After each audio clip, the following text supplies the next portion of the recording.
So you did a really good job of increasing your revenue by 50%. I mean, let that sink in for a bit. That's a big deal, okay? So we last talked a month ago and you added 9 students. The previous 6 months, you added 29. So it's starting to work. Whatever you're doing is starting to work.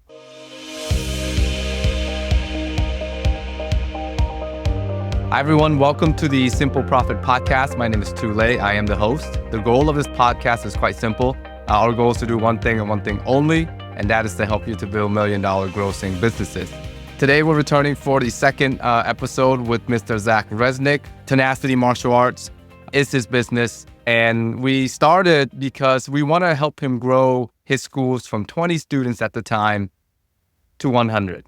And we had a great show last week, went over rent, went over some things that he set up, went over his loans that he's had, what he signed, and we established the fact that he is all in on this business and gave him some tips to run event-based tips to get new students into the door and cut costs down. So if you have not listened to that episode yet, the first one, I recommend for you to do that. Zac, welcome back to the show. How are you? Good to see you. Good to see you as well. I'm doing well. When we last talked, I was at 29 students. I had a parents' night out planned. We had Ninja Night. Your recommendation was no movie nights. Parents don't want any movie nights. I sat there. I was like, I need to change my parents' night out now. So it was Ninja Night. It went pretty well. But I had a question for you on how when you and your people run events, how are you selling them those trials at those nights without being too pushy? And then as well as that, with your students that are within your gym that you love so much, but are still working on how to handle losing, how to process their emotions. And, they're in martial arts for that behavioral and emotional structure that this is a safe place to fail, that nothing happens. But then when there's a parents' night out, how to process that. So I had a few leads from the parents' night out. It went really well. Lots of people enjoyed it. The parents, had smiles when they were leaving, when they were dropping their kids off. So I ran one of those events. I sat down, put on the calendar some more events that you recommend, along the lines of what you recommended for this month. In November, we have Nerf Wars going on, in October, we have Nerf Wars, and then in November, we're closed on Thanksgiving, but then that Friday, we're open, and we're going to be doing like a friends and family board game night. So not just, parents going out, they can stay if they want to. That's awesome. And it's like a potluck style dinner. They can bring friends, they can bring family. Everyone just gets together and enjoys the November festivities. I haven't put anything on the calendar yet for December. And then, I've been full. My other question for you was how you get involved with event-based stuff with the PTA. I've sent out a few emails and kind of haven't heard back, been just, kicking the can down the road. We'll get back to you kind of thing, and how you got into with the PTA to try and generate those parents' night out leads as well. So, I'm sitting at 29 students. We're at 38 students now. The tuition slowly increasing. Let's stop. Okay. Let's stop there real quick. So we were at 29 students last month in August, yes, sir. Right? For the month of September, we know we wanted to kind of really move the needle. And you said you were at 38? Correct. Oh, man, congratulations, man. That's big. How do you feel? Thank you. Taking away chips of stress. Once I can pay the rent, that's where a big part of my stress is. So we're within 5 to 10 students of being able to pay the rent. And then after that, speaking with you and figuring out, really dialing in my numbers, because I cut a lot of those deals, not being super confident that my first business, and, I know I'm a good instructor, but it's like, how much with this brand new business are people really going to be willing to pay? So I need to basically double my student count to completely break even I'm at 38 right now. 76 is kind of, the amount of students paying all the expenses. We're just under $100 a student right now because of those deals that I cut previously. So we're slowly getting closer to completely breaking even and stuff like that. Yeah. So and kind of remind us, how many months in business are you in now, Zac? I believe this is month 7. We opened March 9th. So and then now we're in October. 7. Okay. And then did you get any rent deferral with your deal, or did you have to pay rent right away? Yes, sir. It was a 2-month rent abatement. I believe it was signed in February. So the month of February is kind of the build out, putting the mirrors on the wall, putting the mats down, fixing all the big 3 things that we wanted them to do was kind of it had like this false wall, so we had to paint the front part of it, and then fix put new lights in, and then fix the ceiling tiles. And they're like, well, we're not going to paint, we're not going to fix the lights, but we'll fix the ceiling tiles. And, being my first business with no real kind of leverage, I was like, yeah, I guess I'll take what you give me. So, my realtor and my mentors were like, you can try and push, but then at the same time, you've been looking for a little while. This looks like kind of your best location. So, it's on you. You can make all your own decisions. And I was just like, okay, if you fix the ceiling tiles, I'll pay to fix the lights. All right, so let's back up real quick so that, we can get to the meat. So we got 2 months of rent abatement. So you've been operating 7 months. So let's say 5 months really as you're operating, you've been kind of negative in the hole for 5 months. Right. So let me ask you this. How many more months do you think you can hold this up until you say, hey, I don't know if I can do this to get break even? What's your run rate, we call it? What is your run rate? How much time do you have left? I think realistically, I could do 3 months. It's looking a little bleak after that. This episode is brought to you by MyStudio.io, the customer management and billing software for the modern day business. MyStudio powers thousands of businesses to ensure that a sign up or a sale opportunity is never missed. Customer management and communication is easy and can be fully automated so you can focus on what matters the most. Okay, so we got 3 months to work with, right? And we got to really roll up our sleeves and get to this. So this sets us up for the stage. Again, we're at 38 students. And we just understood that because we're undercharging, we'll only get 99 students. Let's look at some wins, Zac, first, okay? So you added 9 students in a month. Is that correct? Yes, sir. What is the average value for each one of those students? Just under $100, $99. No.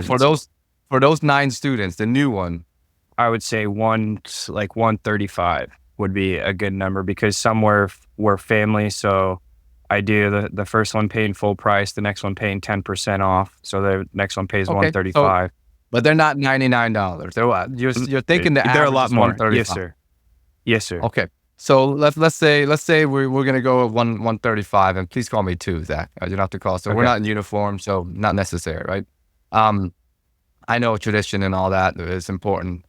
So you brought in about $1,200 of monthly recurring revenue, right? If I'm doing the math quickly here, right? 9 times 135, we call this MRR. Okay, MRR stands for monthly recurring revenue. So you brought in $1,200 of new recurring revenue. How much was your recurring revenue before this from last month? I want to say 2,000 or 2,100 with all. So let's say 2,100.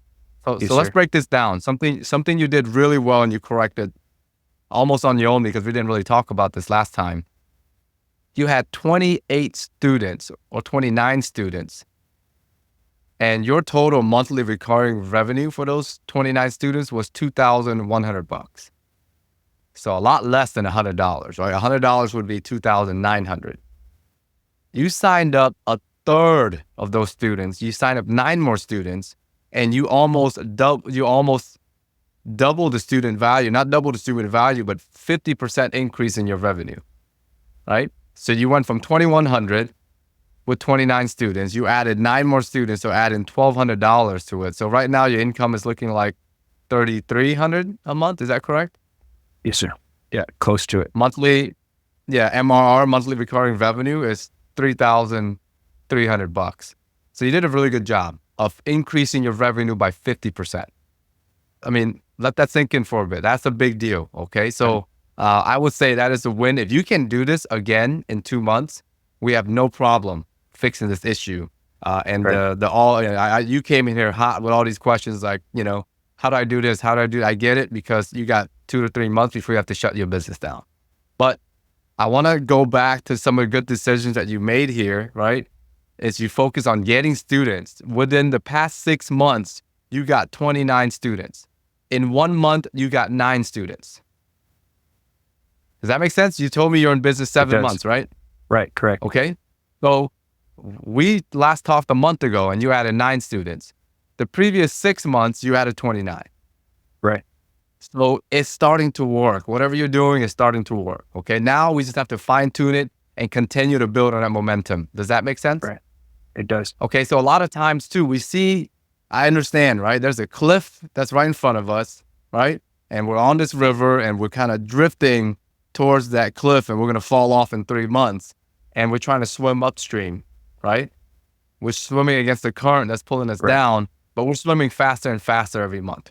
So that's what I'm seeing. I'm seeing the acceleration of income. That's what I'm looking at on paper here. Looks really good. You just increase your MRR by 50%. So the goal is, how do we do that again, right? Here's the challenge though.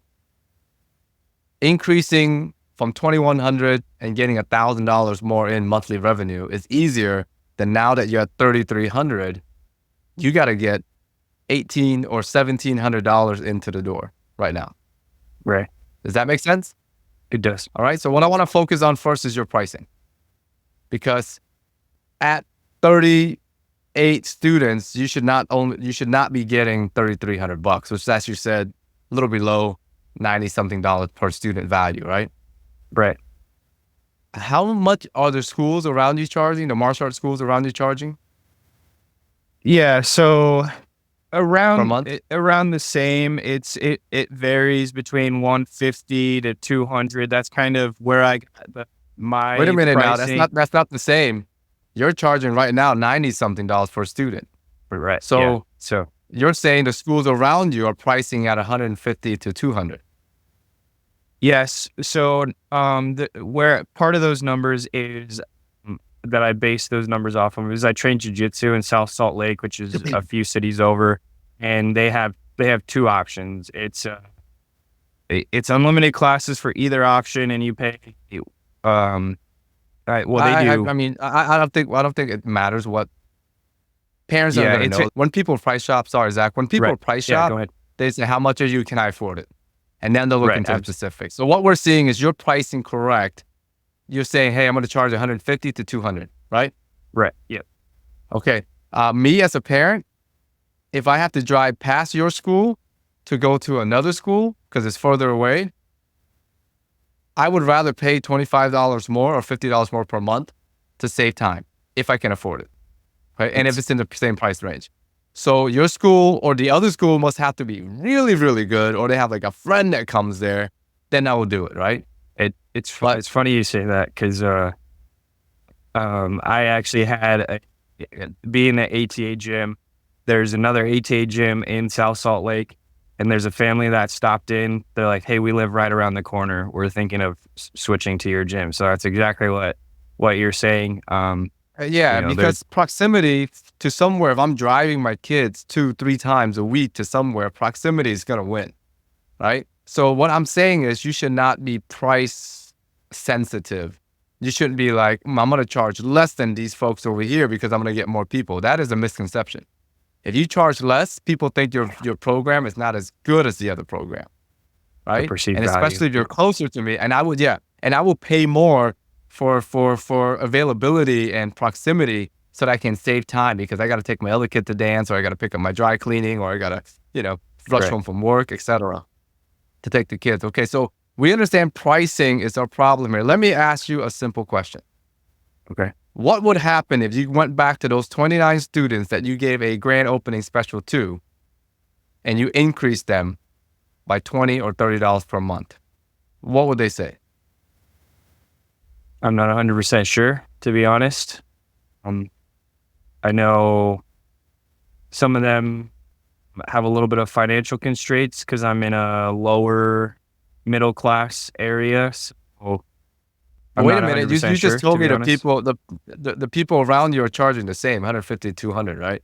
Yeah, So the absolutely. grand opening special you gave them, how long was that for? Is that a year? Is that forever? Like, what was on your contract? What Yeah, was on your agreement with the student? so with them, when I met you at Worlds and switched to my studio, I changed to month to month based system. But prior to that, I was using my instructors and mentors system where it was paper contracts, but we use the word agreement so that way they don't think it's a contract because it was still soft binding. You know, there's a 30-day clause in there if they communicate that life has changed, different stuff going on. But usually those are if anyone did a family plan, it was a 3-year agreement. But 90% of them signed up to a 2-year agreement. So you can't change your Right. price on them throughout the 2 years. Okay. Understood. Yeah. All right. So now, so that option's off the table, right? I mean, you can go Yeah. back and ask them, but like you said, it wouldn't be good because you already signed an agreement. All right. So then we got 9 new students. Great. We boosted to $3,300. So let's talk about things that are needing to bring more students in. So this particular month, okay, do you think you can get 13 to 15 students in the door? Truthfully, just in the door, potentially. Yeah, trials. We have one event that I forgot to mention was we're doing the whole month. It's a raffle for instructor medals. So we've gone to some tournaments, we got some medals, and we're like, I'm an adult, I don't really need these medals. But the kids love medals. So bring a friend to class, and there's 2 ways to earn a medal. So whoever brings the most friends to class at the end of the month earns a medal. And then every friend that you bring gets you 1 entry into the raffle to be able to try and earn a medal. And then along with our Parents Night Out, Nerf Wars, those are kind of the event stuff that I'm doing this month to try and get new trials, as well as when we finish talking today, there's a website called Peach Jar. Okay, so let's go. So let's look at it. Can you bring in 13 trials this month? Yes, I will try my best. I have some. Okay. I'm hoping that these events take off, so I will absolutely try. All right. Perfect. So we're gonna look at all the possible ways now to get 13 students in the door. Okay. Right. You talked about your homeschool program. Is there any additional homeschool programs that are in the air that you can get into this month? Right off the bat, most likely no. I've kind of looked into it. The one that I registered as a vendor is the biggest one that I've kind of seen. That one I don't for sure know when leads are coming. It's kind of passive marketing. I just registered to be a vendor on their website, and then it's kind of on the families as they see, hey, I want something for my kid, and then my contact information is on the website, and they send me an email and come try out. Is there another program like that you can go into? Or is that the only one in your area? I don't have the answer for you. I'm not 100% sure. I've kind of looked into but so research that. Yes, sir. Right?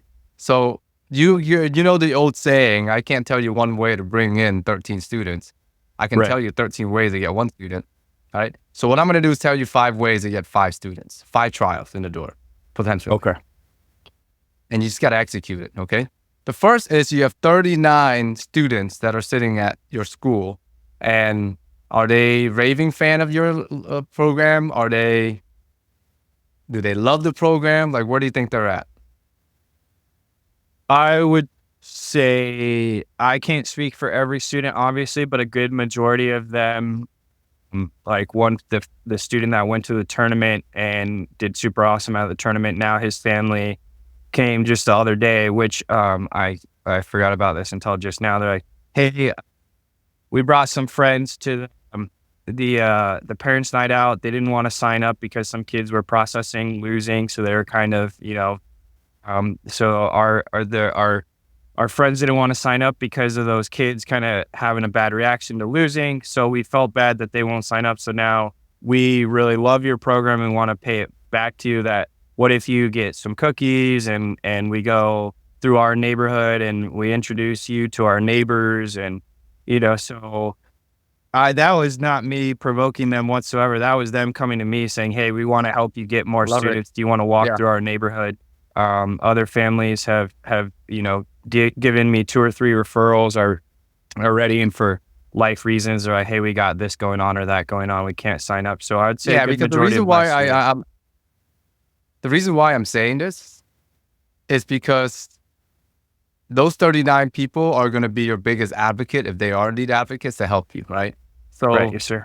do you have a VIP card, or a card that you can give out, like a business card that you can print like 1,000 of them for like $100 or even less, maybe a couple hundred of them, at your local FedEx Kinko's or online, that says, hey, join me for a free class, etc. Do you have those cards? I don't have them right now, but I can make them pretty easily. We made them for Okay. parade So and I would kinda recommend for you to stuff. make. I would recommend for you to make them, and at the end of every class, from now until the end of the month, you literally end the class. You talk. You preach in a way where your students like, hey, we'd love for you to bring friends and family to come join us, right?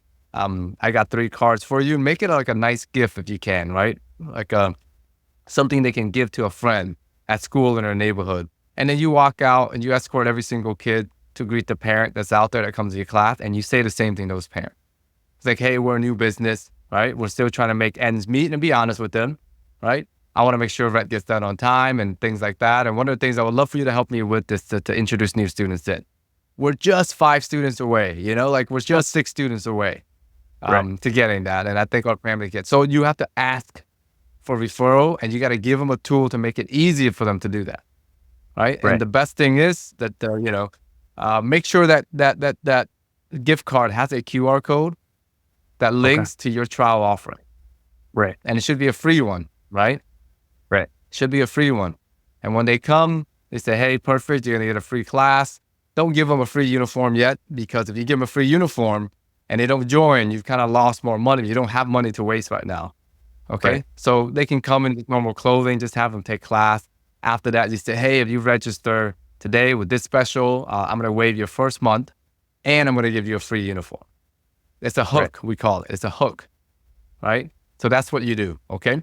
So the referral, using the 39 student body right there with the card, you got to do it. You can go online real quick, design a nice, it's a simple card. It's like free martial art class, right? And then from whoever, and you just make sure you have that readily available, right? Second is exactly what your neighbor told you. So the first way is to make sure you have free VIP cards and massively ask for referrals in class.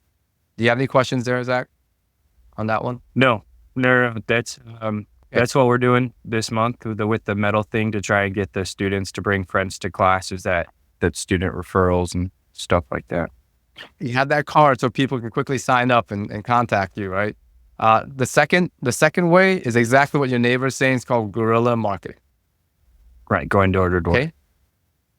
Door to door with the flyer, put it right there on their door. I would do that, right? And I would do that because you need to get the word out, right? So let's just say you do that, and it may take you like half a day, or it may take you 2 days to hit the neighborhoods surrounding your area, but you may get 1 trial, or at least you get 2 leads. You see what I mean? Yep. This is what you do. There's nothing more important, Zach, than getting new students into the door right now, Absolutely. right? It's not it's not making sure your school has the best maths or none of that, like the best systems. That can come later. We need to right now get students in the door, right? So the instructor that maybe you're paying $10 an hour, that's who I would get out there and to get them to do that with you. If you're still paying that instructor, get him to go out there, put the flyer, and get that out. So that's the second way, okay? It's already on the calendar. The third way, get them on the calendar. And the third way, you were alluding to this earlier, is how do you get to the PTAs, right? You said you sent some emails, right? Anything else? I went to there's some local schools that I went in person, try to talk to hey, can you point me in the direction of the PTA? It's kind of, oh, they're not here. The kind of just the runaround. I did some in person, called, emails, and it's always just been kind of the runaround and not 100% Yeah, sure the right avenue to.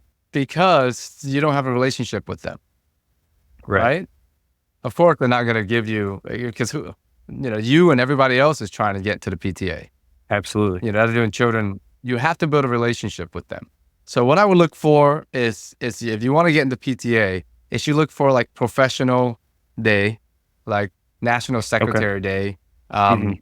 Teacher Day, Appreciation Days, whatever that is. Make sure you have some cookies, flowers, or whatever that is, and you just deliver to the front desk, to the receptionist.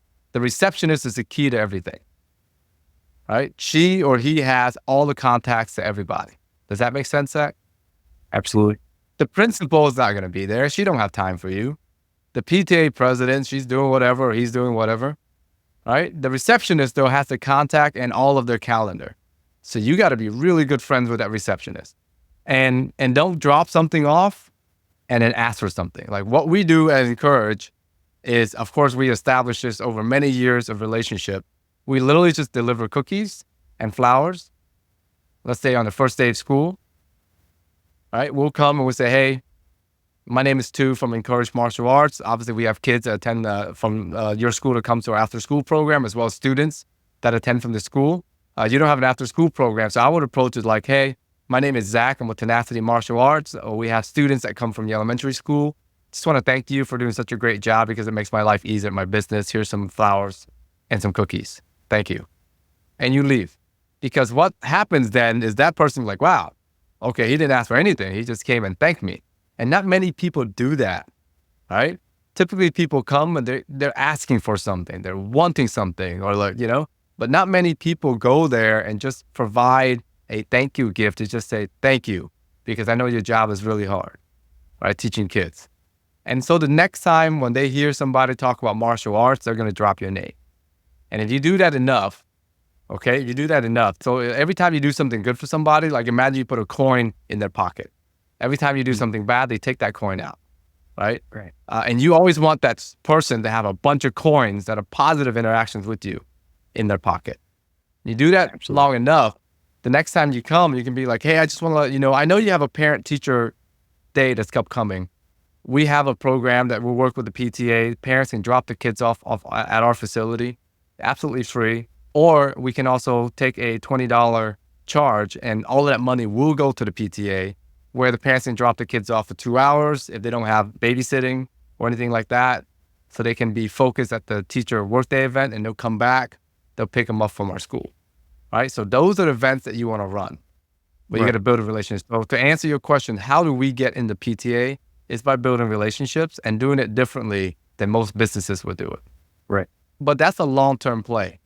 So I would search right now, are there any teacher work days or any teacher parent conference day at these schools where parents have to come and someone's got to watch their kids when they're there, right? And that's how you attack that. The third thing I recommend, bring a friend board breaking day to class. Okay. You pick a day this month and you say, hey guys, we're going to do a board breaking extravaganza or whatever that is, where you buy the boards, parents don't have to buy the boards.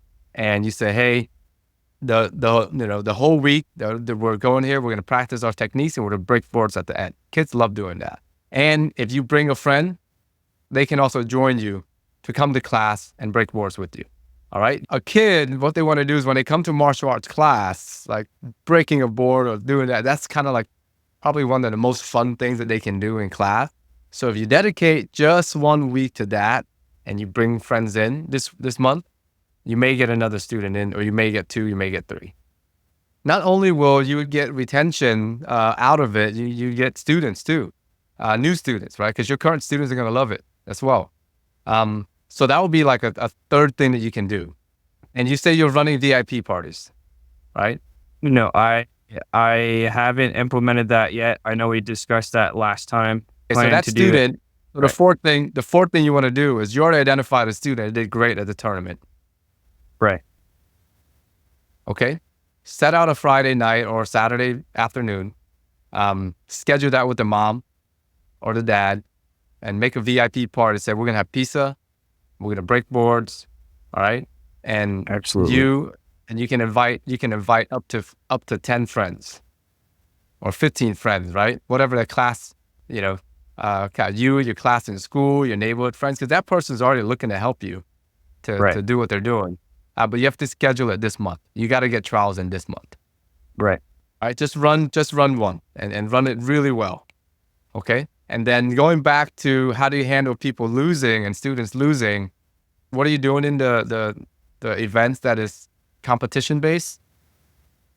Well, it was the ninja night of, they're on teams, they're playing ninja dodgeball, they're playing sharks and minnows, and one of the students, they keep getting out really early because there's people of different skill abilities and age groups, and so then mom has discussed with me previously, hey, he has ADHD. We're in therapy. We're kind of working on some stuff. I'm glad he's here. I have seen improvements through your program, but it's still, we've set the expectation that in here, it's not like at home. It's not like out there. Everything is structured. Whatever is going on previously, there's a certain requirement and way to act when we're here, but getting in the games, people not liking losing, the emotions start to take over and stuff like that. So this is a special needs student? Not necessarily special needs, but has some stuff that so they're working he can through. follow directions if he wants to? Absolutely, 100%. It's okay. Just, does he want to that day is the question. Exactly. So that's more of a teaching technique question, right? And if, I don't know if I'm hearing this correct, but if that particular student is losing you students, or the way they behave in class, or the way they behave in special events is causing your staff, and the ability to run the program safely, I would call it, right? Or in a non-disruptive way, sometimes you have to make that hard decision to say goodbye to that student. It's like keeping one student that is causing other students to be uncomfortable in that class and they quit. What's that value? What's that worth? I don't know. Right. I'm not in that class. I know I have situation before when I love the student. I want to make a difference to that student's life, right? I know it's making a difference. I know the mom loves it. And the parents want the child to be in our class, but we just do not have the capability to handle a student like that. Especially when we hear other parents complain about it and whatnot. We just have to have that honest conversation, because students like that sometimes need more focused one-on-one attention, and we cannot provide that because we have a class of 20. Right. That's just a constraint of our program, and I'm very honest with my our members that encourage about that. All right, because we cannot serve everybody. That's the one drawback. Now, have we had ADHD students diagnosed with it and they've been great students with us? Of course. The parents have to work with you. The student has to work with you, and you got to see improvements. And if you're not seeing improvements, then is the student really willing to do it? If they're not, this is not the right place for them. They have to kind of put in their effort to be in it with you. Absolutely. Okay? So that's how I would recommend that scenario. Every case is different. So it's tough. Right. It's a tough situation. So those are some fantastic ways. We talked about 4 ways to make sure that we're doing that. And in your storefront, what do you have in your storefront right now? Like if I'm walking by Tenacity Martial Arts and I look into your doors or you're at your school, what am I seeing, Zach? We have 3 big open windows. I got some professionally made window stickers, has our website at the bottom, has our phone number at the top. Says martial arts. One window has some life skills. On the big main window, I left it open so it's generally people can see the students in training, and there's a decent amount of foot traffic in the area that I'm in. So we have routinely quite a few people stopping, looking in the windows. Our schedule's posted right to the window, and then a flyer says free week trial, no obligation. It has our website on it. So every flyer you have, put a QR code in there because it's just easier. Imagine me having to type like www. Right. T, I can just take my phone, scan it, click it, and I'm there. So any way we can make it easier for potential prospects or current people to sign up is great.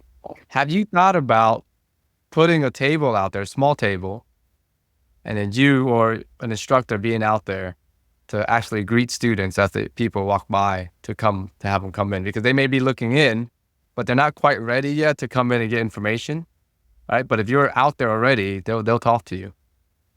I have thought about that. I don't really have a reason for why I haven't done it yet. I guess majority of the time is because I've been teaching classes, but I do have one of my instructors that's here on Tuesdays and Thursdays that I could very easily do that while he's teaching. I'm just standing outside the gym. There was a Big Lots next door, but they're kind of going bankrupt now. So it doesn't, a lot of those people aren't kind of just coming for the deals. They're not really a part of the constant community anymore. Community. Yeah. Okay. Yeah. If you're not getting the foot traffic, then that portion may not work, right? But think about that. Yeah. So I would, if I were you, I would focus on the 4 things that we talk about, right? Guerrilla marketing, get out there. Ask for referral, make sure you have the cards ready to go handing students, right? Go really heavy with that. Get all the local PTAs, start making that relationship with them. Don't ask them for anything, right? Search for, teacher work days or like teacher conference days that are coming up, right? Those days, teacher work days, remember, teachers are still working. Parents need to do something with their kids. So those are great days before you come there. You drop off some cookies, you drop off some flowers, you thank them. Second time you come, maybe a week, 2 weeks later, you say, hey, I want to drop off some donuts again for you guys. I want to thank you. I know teacher work days coming up. If parents are needing something to do with their kids, we have this mini camp that we're hosting, all right, to take some of it off for them. And then it's, a $20, $30 entrance fee, and all of that will donate right back to the PTA of their choice for the school. That's an easier in, right? Because you always have to ask, what's in it for me? What's in it for the secretary to tell the PTA president? And what's in it for the PTA president to email or, talk to all of their parents to come to your place?